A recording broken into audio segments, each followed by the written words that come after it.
Hi guys, welcome to my mini vlog.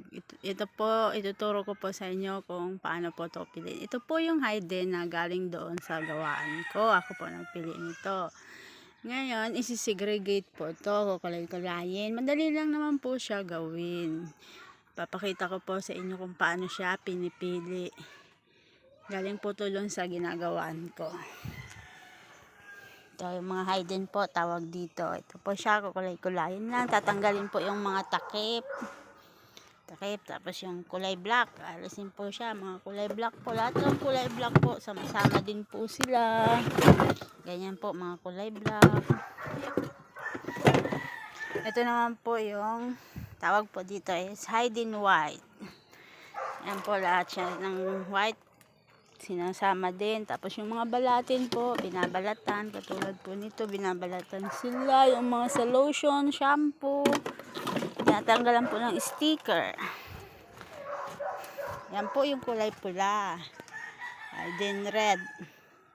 Kulay pula. Yun po yung dilaw. Ito po yung dilaw, hidden yellow.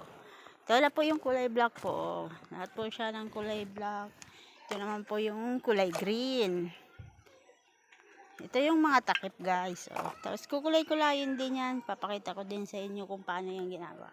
Pag-iwa-hiwalayin din po yan. Yan po. Ito po yung hidden trans A. Transparent po siya. Meron din po nitong trans B. Lahat po ng wala siya, natimbang na siguro. Pero yung trans B po niyan, yan po, trans A. Yan po ang mahal, pinakamahal dito sa hidden. Ito po yung trans B. Yung mga printed po, madumi, ganito.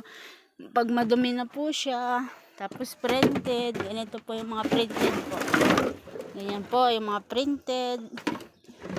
Ganyan, mga printed. Yan po yung trans B. Parang class B na lang po siya. Yun yung class A. Tapos yung printed po yung trans B. Ito naman po yung mga kulay blue. Yan po mga kulay blue.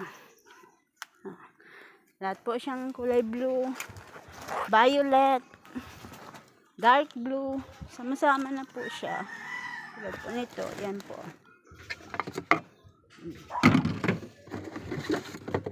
Yan po.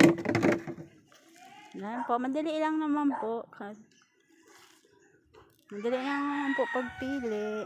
Yan po guys, thank you po sa panonood. Please like, share, and comment. Thank you po, bye bye guys.